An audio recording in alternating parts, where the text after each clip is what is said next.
অস্ত্র হাতে শিশুদের সামনে এগিয়ে দিয়ে সড়ক অবরোধ করেছে কার্যক্রম নিষিদ্ধ আওয়ামী লীগ। 13 নভেম্বর সকাল 6টা থেকে ঢাকা খুলনা মহাসড়কের ফরিদপুরের ভাঙ্গা উপজেলায় এই দৃশ্য দেখা যায়। আরও বিস্তারিত জানাচ্ছেন আরিফ হাসান। হাতে দেশীয় অস্ত্র আর মাথায় হেলমেট, এভাবে সড়ক অবরোধে নেমেছে কয়েকজন শিশু।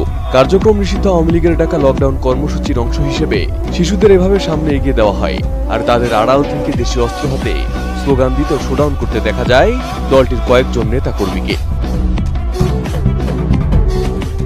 13 নভেম্বর সকাল 6টা থেকে ঢাকা খুলনা মহাসড়কের ফরিদপুরের ভাঙ্গা উপজেলার আলগি ইউনিয়নের সুয়াদি বাস স্ট্যান্ড এলাকায় এই অবরোধ শুরু হয়। স্থানীয় সূত্রে জানা গেছে, সকাল 9টা পর্যন্ত এই কর্মসূচি চললেও 10টার পর পুলিশ অবরোধকারীদের সরিয়ে দেয়। এরপর থেকে মহাসড়কে যান চলাচল স্বাভাবিক রয়েছে বলে জানিয়েছে ভাঙ্গা হাইওয়ে থানা পুলিশ।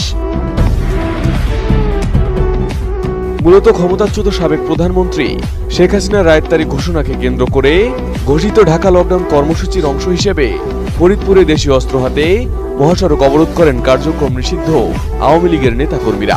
এ সময় প্রায় 10 জন শিশু হেলমেট পরে লাঠিসোঁটা হাতে